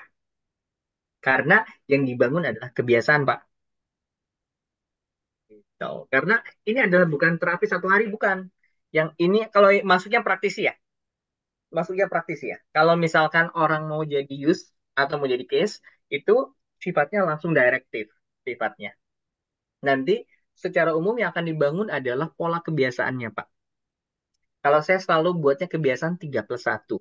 Untuk awal starting 3 kebiasaan yang dimulai, perbaikan, nanti tambah 1. Pelan-pelan. Itu dievaluasi terus-menerus. Kayak proses coaching, seperti itu. Kalau memang menjadi pasien ya. Tapi kalau menjadi seorang praktisi, saya akan jelaskan dulu semuanya, masuk semuanya diajarkan, nanti tinggal melihat mana yang paling mudah dilakukan dulu pertama kali. Itu Pak Sandi. Kayak Oke, begitu. berarti Ibaratnya kita ngomong ke goals-nya atau berarti goals atau outcome-nya itu adalah bagaimana yang ikut ini jadi apa, praktisinya ya, betul, begitu. saya kan Bisa ada dua praktek. kelas. Ya, Ah, kelasnya ini oke, kelas oke. kelas praktisi yang akan disesuaikan dengan kebutuhan dan modalitasnya masing-masing. Kalau misalkan seorang pasien, misalkan begini kan pasien saya juga, dia akan mengerti dan mulai paham, karena mungkin nggak akan jadi praktisi, akan mengerti dan paham, oke, aku akan mulai starting dari sini. Karena kalau yang kelas praktisi itu hampir sebulan lebih kan, itu ada hampir sekitar 4 sampai 5 pertemuan kan. Di situ saya jelaskan step by step-nya, satu persatunya. Karena kan ini adalah ilmu yang nggak bisa dikunyah secara sekaligus. Kayak ada proses Zoom Zoom coachingnya, ada proses video, nanti pelan-pelan saya bangun, saya buat tulisannya juga kayak gitu, Pak. Jadi ini konsep yang cukup lumayan ya, kayak gitu ya. Jadi nggak bisa saya kasih secara sekaligus full. Ini polanya seminggu sekali dibangun secara sekitar 4 sampai 5 mingguan sih. Gitu Pak Sandi, gambarannya. Kalau kelas Oke, praktisi ya. thank you Dr. Mitch. Oke, kalau kelas misalkan pasien atau orang awam sederhana sih. Nanti teman-teman nanti akan melakukan proses pemeriksaan. Ini pun sekarang mumpung masih gratis ya, belum saya dibuat menjadi berbayar. Nanti bisa masuk ke www.dermajin.id. Ini teman-teman nanti bisa langsung masuk dan nanti akan langsung tahu secara spesifik. Mumpung masih ingat, ini saya langsung share aja ya. Oke, biar tahu gambaran ya. Dok, gimana sih maksudnya? Oke, kita langsung saja ya. Nanti teman-teman bakal masuk sini. Oke, langsung masuk. Nanti silakan langsung isi saja. Kalau ada grup khusus, boleh. Nanti langsung. Ya. Nah, ini nanti teman-teman akan langsung masuk ke sini, ke websitenya. Nanti tinggal diisi saja. Ya, saya langsung kasih yang konkretnya ya, biar nanti kebayang ya. Langsung cek blueprint sekarang di sini. Nah, nanti tolong diisi aja di sini. Masuknya ke skin blueprint dulu aja kalau yang masih mau mau mau kulit, ya kan. Kemudian nanti dari sini isi, ya kan, isi lengkap semuanya, tolong diisi. Nanti langsung muncul generate hasilnya teman-teman akan dapatkan. Dok, hasilnya akan seperti apa? Saya akan tunjukkan hasil yang udah jadi. Ketika hasilnya udah jadi, ini adalah kebetulan hasil saya sendiri nih, Muhammad Rahmatullah. Kelihatan ya? Nanti bentuknya akan seperti ini, Pak, gambarannya. Itu. Jadi nggak perlu khawatir, kalaupun praktisi pun saya sudah siapkan teknologinya. Gampang. Ini adalah waktu saya masuk, ini startup saya, dermajin.id, masuk ke Grand Finalis AI Innovative Challenge. Ya. Dijelaskan mengenal body type dietnya apa, kalau yang body type diet nutrisi hariannya sudah apa, kegiatan fisiknya sudah ada apa, ini sudah dipandu Pak, gampang, nggak perlu khawatir. Nah, nanti ikut kelas sayanya, nanti akan dijelaskan gimana sih cara menggunakannya, rekomendasinya apa, kayak begitu ya. Udah ada. Bahkan sekarang ini udah dikembangkan ini essential oil tuh, yang suka pakai essential oil, fungsinya apa-apa aja dari sini juga. Begitu ya gambarannya. Bayangkan Pak Sandi kan? Tes tes. Keren, keren dok. Iya, jadi udah dipandu, tenang. Startingnya macam-macam beda. Dok, saya mah nggak mau pusing, nggak usah khawatir, udah ada aplikasi, tenang aja, udah diatur. Gitu. Keilmuan ini adalah untuk mengetahui bagaimana cara menggunakannya. Kalau cuma mengendar untuk penggunaan aplikasi aja, nanti memang ada kelas yang cukup 1 hari aja itu selesai kok. 2 sampai 3 jam aman. Jadi tahu, oh, aku body type-ku ini tuh kayak begini, maksudnya begini. Saya kasih trik-trik yang simple dan sederhana. Gitu dia. Kalau mau kelas praktis sih harus tahu teori di belakangnya, teori di baliknya. Kan beda-beda ya. Dok, saya mah gak mau pusing jadi customer aja ya. Udah ada di situ. Udah di guidance, nggak usah khawatir. Gitu. Nanti dikombinasikan dengan AI, saya pakai ChatGPT biasanya. Dikombinasikan jadi konsultasi, nanti menjadi program 3 bulan. Kayak kemarin kan, Dokter Endah ya. Kita buat program 3 bulan. Oh, Dokter Endah membuat program pelangsingannya kayak gimana? Program untuk makanan nutrisinya bagaimana? Kayak, jadi kerjain Dokter Endah. Oh, udah mulai. Sebagian sudah dapat, Ah, sudah ah, mulai. gimana gimana? Coba cerita dikit dari pas kemarin sudah di coaching dan dibuat. Ya, jadi setelah masuk ke Dermagen kan sudah kita udah tahu ya tipenya kita Mm-mm. apa. Ya, kemudian dari situ dokter membuat program dengan AI, program nutrisi saya seperti apa, aktivitas exercise-nya bagaimana, ya, kemudian kemarin juga saya ditantang untuk proses detoksifikasi juga di 1 minggu pertama ya. Nah itu Itu pasti ya. ya, jadi sudah kemudian dari situ yang terutama diet sudah boleh dikata 80-90% udah saya lakukan. Mm-mm. Exercise udah, kemudian ya kalau yang lain-lain seperti ap- ini lagi apa ya? Makanan, kemudian grounding, grounding, Mm-mm. alhamdulillah sudah dilakukan seperti itu, Dok. Dan Kebiasaan hasilnya ritual. Nah, hasilnya. ya ini dalam seminggu ini badan terasa lebih lebih ringan ya, lebih ringan dan tadi eh, yang sangat mendasar adalah membangun kesadaran sih dari awal di awal pertama Betul. itu Kalau sebenarnya pertama. juga menjawab pertanyaannya Pak Sandi tadi gimana kita eh, karena saya juga walaupun saya dokter Pak Sandi saya juga tadi banyak belajar sana sini ya terkait dengan kesehatan saya. Oh, jadi bingung juga orang dokter kedokteran barat bilang A gitu ya. Nanti ada lagi dokter functional medicine bilang B, kemudian TCM bilang C gitu ya. Jadi mana nih yang mau itu? Nah, itu membuat kita jadi bingung sehingga jadi stres. Jadi keadaannya malah nggak nyaman, tambah nggak nyaman di kesehatan saya. Tapi dengan tadi dibangun kesadaran, eh, kesadarannya seperti apa sih? Kita menjadi dokter, kunci kata kunci dari dokter Mes adalah menjadi dokter buat diri kita sendiri. Nah, di situ kesadaran yang sangat dalam sebenarnya adalah saya dokter ya, gitu ya, saya dokter umum. Tapi ternyata saya masih belum bisa jadi dokter buat diri saya sendiri loh, jujur.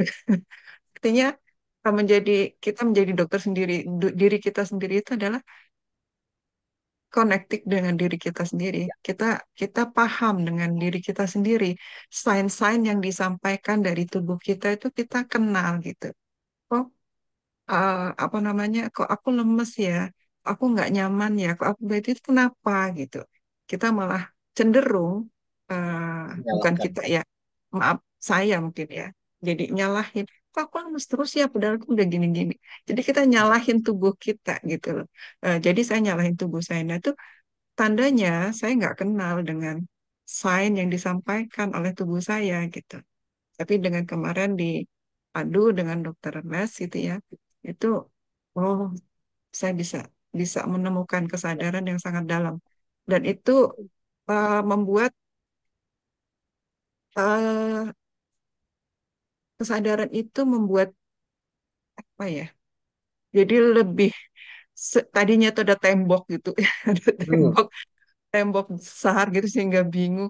Aduh gimana nih, aduh gimana nih gitu ya.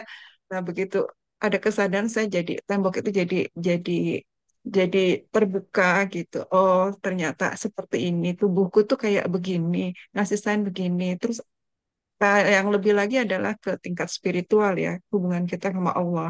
sama lingkungan juga. Itu lebih kita sadar, Allah, Allah nyampein pesan apa nih ke kita. Seperti itu sih Pak Sandi pengalamannya. Jadi sehingga saya bisa lebih tenang, bisa lebih mengenal diri saya dan lebih aware dengan bahasa-bahasa tubuh yang disampaikan dari dalam diri saya sendiri, sehingga memutuskannya itu jadi lebih lebih apa ya? Karena kita lebih tenang, tentu saja akan lebih baik. Gitu, gitu dok. Oke, terima kasih.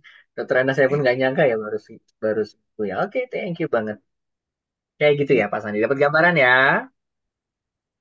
oke. Gitu. Cukup ya Pak Iya, Sandi. ada Oke, gambaran. Dok, boleh izin satu lagi, Dok. Penasaran Boleh. soalnya dengan ilmu ini deh. Ah, Izin nggak apa-apa. bertanya lagi, izin bertanya. Eh, masih ada waktu kan, Dok? Boleh, masih boleh, masih ada. boleh Pak. Boleh, Boleh. boleh. Oke. Jadi saya tuh pernah mendengar bahwa tadi nyambung dengan apa yang disampaikan oleh Dokter Dah ya, terkait bahwa ya saya juga seorang dokter kata beliau, tapi belum sampai kepada menjadi dokter diri sendiri gitu. Nah, saya jadi connect dengan pernah mendengar bahwa tubuh kita itu memproduksi anti stres atau antibody atau antibiotik ya, antibiotik yang kekuatannya seperti antibiotik yang bahkan lebih besar dari yang dibuat di pabrik-pabrik gitu. Namun tidak berfungsi karena tubuh kita, diri kita sering stres gitu.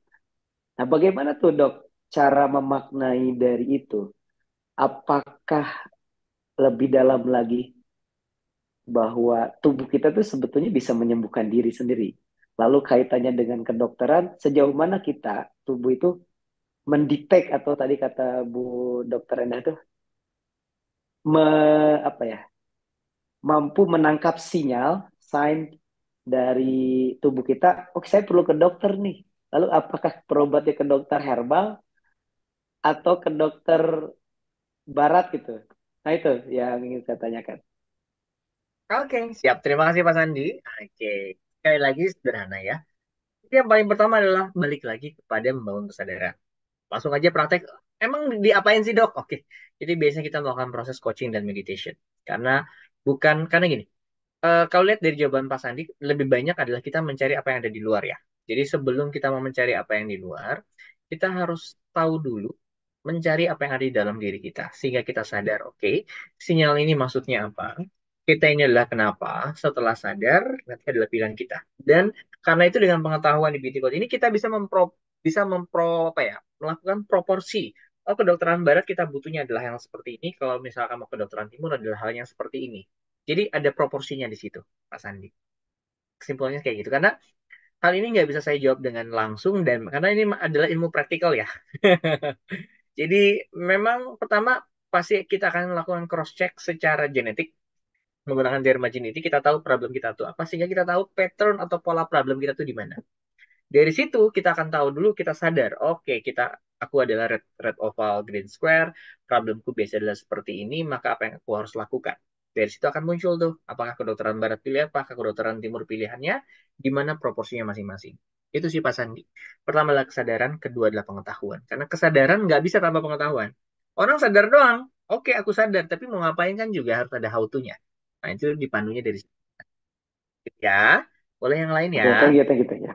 Thank you Pak Sandi. Silakan. Ada yang mau nanya lagi boleh? Kita sebelum closing. Tadi Bu Ivi dari Purwokerto resen. Boleh, Silakan Bu Ivi. boleh. Silakan Iya, Bu Ivi.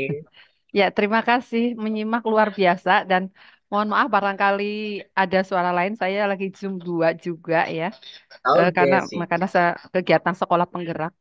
Eh, Bapak Ibu yang saya hormati, ini dari Dr. Mets yang luar biasa. Saya itu betul-betul apa ya, step by step sejak saya mengenal AFP dari sejak pandemi itu saya banyak belajar dari sini. Tapi memang saya tidak frontal ya. Saya sangat minder sebenarnya kalau melihat yang hadir di Zoom pada setiap saat itu ya berbicara tentang masalah hal-hal seperti ini.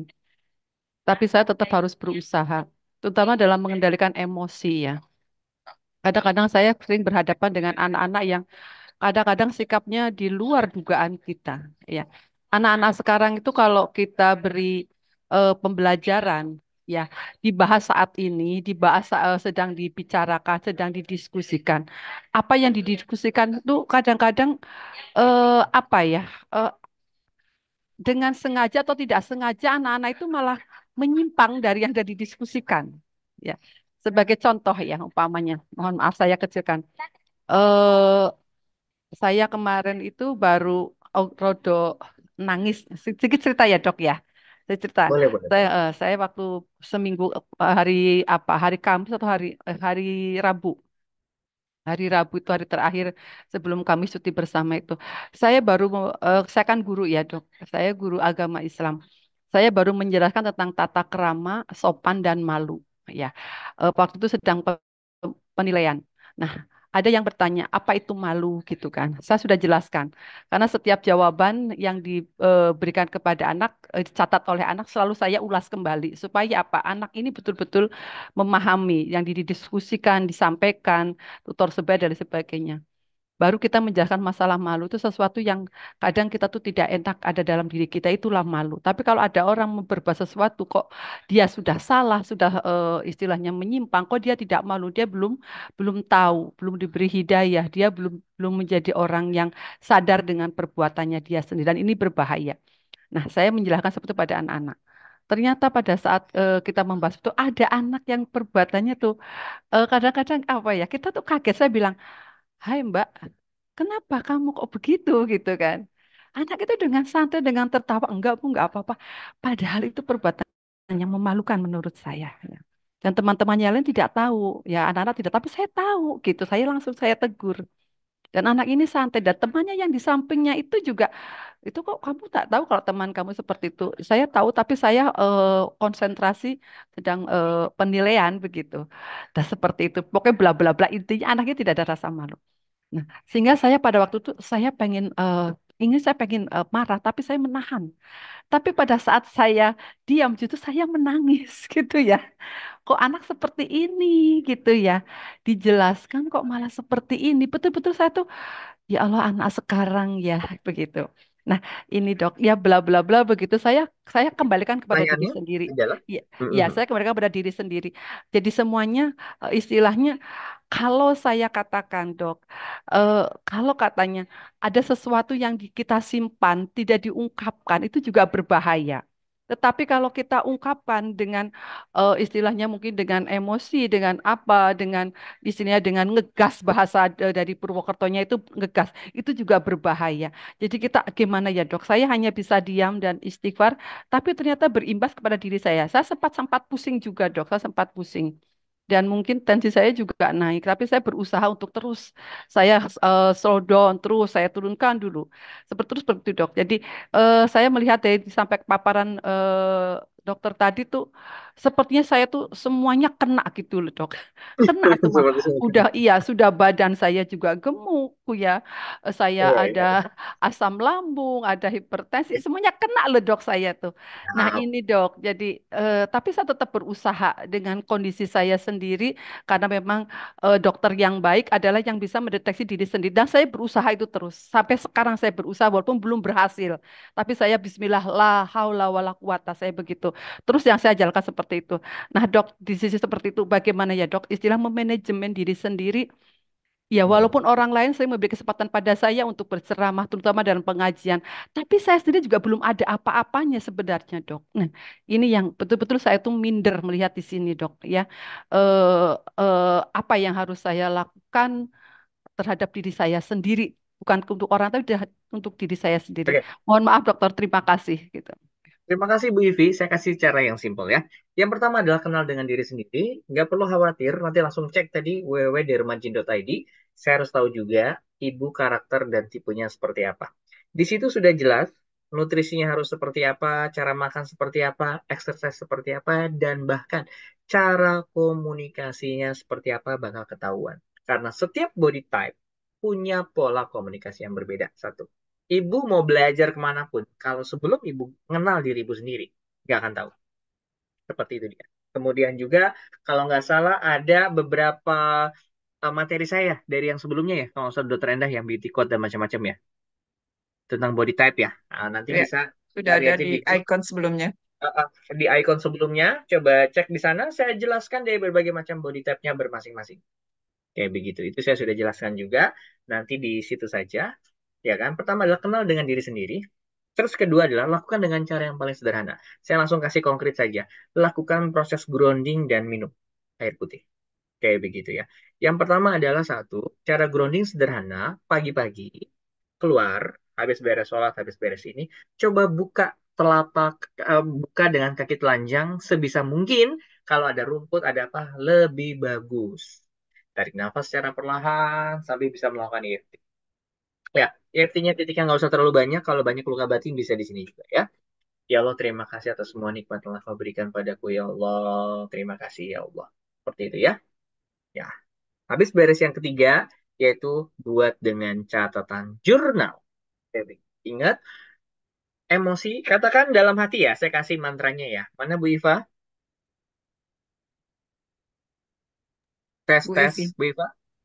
Bu Ivi ya, Bu Ivi suaranya Ya, ada. Ivi, saya Ivi ya. Oke, Bu Ivi, Ya. ikuti kata saya. Emosi itu seperti busur. Seperti panah. Emosi itu seperti panah. Emosi itu Coba ya. seperti panah, Sekali melesat, sekali melesat, tidak akan pernah bisa ditarik. tidak akan pernah bisa ditarik. Emosi itu seperti panah. Emosi itu seperti panah. Sorry. Sekali, tadi apa sih? Emosi itu seperti panah. Sekali melesat, Sekali melesat, tidak bisa ditarik. tidak bisa ditarik. Setelah tertanam, Setelah tertanam, bisa dicabut, bisa dicabut, tapi berbekas. tapi berbekas. Nah, catat ya Bu ya. Saya ulang lagi. Insyaallah. Emosi seperti panah. Panah. Sekali melesat, Sekali melesat, ya kan, tidak bisa ditarik. tidak bisa ditarik. Sekali tertanam, Sekali tertanam, bisa dicabut, bisa dicabut, tapi tapi berbekas. berbekas. Oke. Bayang ya. Itulah, saya itu adalah kalimat untuk membuka kesadaran. Artinya Bu, segimanapun emosi Ibu, ya kan, kalau udah keluar, nggak bisa akan dilepas. Pertanyaannya adalah, Ibu mau membekas hal tersebut kepada anak-anak yang Ibu didik, kepada keluarga dan macam-macam. Mau Tentunya nggak Bu? tidak. Kira-kira. Tentunya Itu tidak. Iya, makanya saya selalu istighfar. Saya apapun selalu istighfar saya. Iya. kayak begitu. Iya. Nah, karena langkah yang ketiga yang saya lakukan, kata-kata yang tadi adalah melakukan program ulang. Ingat Bu, saat Ibu misalkan ada emosional, ada apa, lakukan nanti Ho'oponopono. Ya kan, kalau sudah belajar kan banyak ya dari pemateri-pemateri sebelumnya. Biasanya ada luka batin yang Ibu belum selesai, Bu. Selesaikan luka batin Ibu sendiri. Karena orang yang biasanya suka marah, nggak bisa kontrol emosi, cuma satu problemnya, ada luka batin emosional.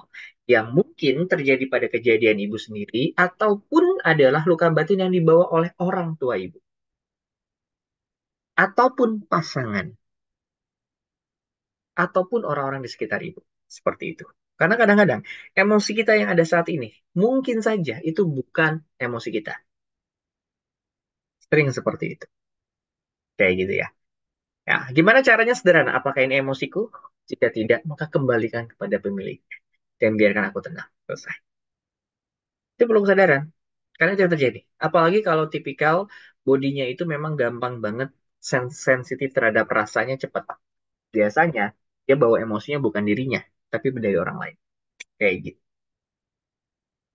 Dan menjawab, Bu Ivi? Iya, Dok. Iya, memang Oke, ada yang kena langsung ya. di. Iya, kena banget, Dok. Oh, kena banget ya? Oke, Kena ya banget. sih. Ya, memang ada luka batin yang belum terselesaikan. Iya, luka batinnya selesaikan. Aduh, Iya. Mm. gimana caranya ada banyak sih ya. Cuma di Iya, kelas ini kan nggak mungkin. iya. Gitu. Intinya mah harus ikhlas, Dok. Ikhlas tanpa mengetahui suatu hal yang spesifik nggak bisa ikhlas, Bu. Iya, Karena orang ikhlas itu baru bisa ikhlas ketika sudah selesai. iya, Dok. Jadi harus ikhlasnya ikhlas benar, bukan ikhlas-ikhlaskan. Karena saat itu banyak yang ikhlas. Kayak Ridho saya apa. Tapi kalau ada sesuatu tertrigger, dirinya masih marah. Berarti belum ikhlas, Bu. Iya. Ketika ada sesuatu yang tertrigger, masih nangis. Nah, ya Bu Gigi berarti belum Iya, ikhlas. Dok, masih iya. Cuma begini, Dok, saya hanya ingin butuh gini. Kalau dengan Dokter Mas kan jauh, ke Bu Endah juga jauh. Saya kadang juga kadang butuh butuh ada orang ya. memang kalau yang terpenting kita adalah mengadu itu pada Allah ya. Itu yang terpenting. Itu saya selalu. Tapi kayaknya saya juga butuh kepada seorang psikolog. Tapi saya ingin menemukan orang di mana belum ada yang tepat bagi saya begitu loh. Belum, untuk saat ini Oke. belum. Dan saya ingin gitu, ingin sekali. Saya sekedar share, ngobrol, barangkali harus meluruskan apa yang salah pada diri saya begitu. Itu aja dok. Ya. Ya, boleh. Itu kan praktisi EFT banyak kok, apalagi yang udah belajar coaching. Nanti mungkin Dokter Enda ya bisa fasilitasi ya. Ya, Ya, tim Japri coaching ya Bu. holistiknya ada banyak kok. Iya, Dokter Enda. iya dokter Neda, saya beberapa kali kan ingat selalu pada dokter, tapi saya banyak nggak enaknya gitu. Saya sering kan, iya banyak nggak Santai Bu. enaknya. Iya, Tapi kalau dari saya sendiri ya, Bu, apa yang terjadi dalam diri Ibu sendiri dijadikanlah hikmah. Artinya dengan kayak gitu Ibu belajar. Saran saya, bergantung pada orang tuh nggak enak, Bu. iya Kenapa saya betul. belajar kayak begini? Karena saya tuh pasien. Kenapa saya belajar akupuntur? Saya tuh pasien alergi berat. Iya betul. Kenapa aku belajar coaching? Karena aku tuh orang nggak bisa ngobrol. Dan aku pasien depresi.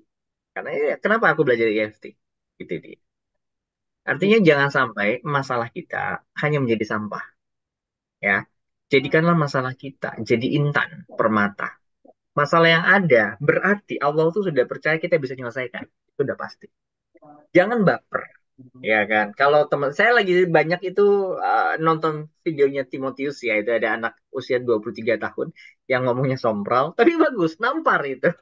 Ya, jadi manusia ya jangan bergantung sama orang lain. Itu adalah hal terburuk dan hal yang paling membuat kita menderita. Ya, bergantunglah hanya pada dua, pada Tuhanmu dan dirimu. Kayak begitu. Yang bergantung pada pasangan, pada anak, dan macam-macam. Ya, Bu, jadikanlah masalah Ibu, jangan jadi sampah, Bu. Jadi intan berlian. Apa jadi intan berlian? Oke. Jadi belajar, jadi terapis. Ya kan, mungkin dari situ bisa jadi jalan rezeki Ibu. Oke? iya. Dan Terima kasih. please, stop, jangan baper. Yang kecil-kecilkanlah. Yang masalah besar, perkecillah. Iya Ya dok, kan? iya Katakan betul. pada diri saya, emang yang masalah kayak gini gue aja. Ya enggak lah. Ada berapa miliar manusia di dunia ini? Kenapa aku harus baper? Santai aja. Iya, saya kadang-kadang pernah membaca juga sederhanakanlah urusan duniamu. Saya baca Hmm. situ. Nah, ini Udah makanya saya simple. sering sering apa mengait-ngaitan dengan religius ya, dengan agama saya gitu. Jadi saya sebenarnya menyadari betul cuma ya kadang-kadang begitu ya muncul lagi. Saya yakin bukan berarti kita sombong. Katanya kalau Allah akan meninggikan derajat seseorang, semakin tinggi juga ujian kita di hadapan manusia. Saya menyadari itu, tapi saya bismillah aja, la haula wala quwata gitu aja, Dok. Itu Siap. yang menjadi kunci saya gitu. Ya memang saya sudah sangat paham. Tidak berharap kepada manusia pun tidak. Ya artinya tidak terlalu bersandar gitu ya. Karena kalau banyak berharap kepada manusia, kalau dia memperhatikan kita, kalau tidak kan sakitnya tuh di sini ya dok ya. Iya, Maka saya betul. hanya pada cari perhatian Allah yang saya utamakan. Itu dok. Ya. Siap. Jadi sekarang mulai belajar ikhlas beneran ya. Ilmu itu Bismillah. bukan hanya ada di sini, tapi ada di hati ya. Ih, Bismillah Oke? dok. Bismillah. Terima kasih dok. Terima kasih dokter Enda. Sama-sama. Oke, Bivi. Terima kasih. Sama-sama Oke, Bu siap. Evi. Sudah Oke, cukup lumayan baik. setengah 10. Sudah 10 lebih. Iya. Baik, sebelum Foto dulu, kita foto tutup, dulu. closing statement, Dok. Oke, closing statement aku lagi mikir ya. Oke, closing statement adalah, nah tadi ya, jadikanlah semua masalah dalam hidup kita jangan jadi sampah. Jadikanlah, ntar, saya buat story dulu nih ya. Posting story ya, biar rame buat ikonnya. Oke, jadikanlah masalah yang ada dalam hidup kita jangan jadi sampah. Karena itu cuma ngotori hidup kita. Jadikanlah intan berlian yang akan membuat hidup kita lebih berkilau. Dan bahkan memberikan cahaya buat banyak orang lain. Ingat, setiap masalah dalam hidup kita, Allah itu sudah pasti yakin masalah itu akan selesai. Tinggal kapan, bagaimana masalah itu selesai, itu tergantung Allah. Santai aja hidup. Hidup cuma satu kali ya, karena itu santai aja. Ya, percayalah bahwa semua itu terbaik dalam hidup kita. Terima kasih. Salam saya Dr. Mas, semoga bermanfaat. Assalamualaikum warahmatullahi wabarakatuh. Waalaikumsalam warahmatullahi wabarakatuh. Baik, kita foto bersama Waalaikumsalam ya, Dok. warahmatullahi wabarakatuh. Ya. Terima kasih Dr. Mes atas sharingnya terkait dengan panduan holistik kecantikan ya, tapi sebenarnya tidak sebatas kecantikan saja, tapi kesehatan secara keseluruhan. Dan Bapak Ibu sekalian juga sudah mendapat menambah wawasan, pengetahuan bagaimana kita memandang uh, kedokteran berbagai kedokteran yang ada di dunia ini dari sudut pandang yang berbeda. Semua punya kelebihan dan punya kekurangan masing-masing. Dan sekali lagi, dokter terbaik adalah diri kita sendiri. Semoga apa yang disampaikan Dokter Mes bisa menambah bekal dan memberikan wawasan, mindset yang semakin baik ke depannya. Dan Dokter Mes, terima kasih. Mudah-mudahan tambah berkah dan tetap bisa membersamai kami di acara Ikon berikutnya. Saya Sama-sama. Enda, Terima kasih. ya, saya izin Foto. foto.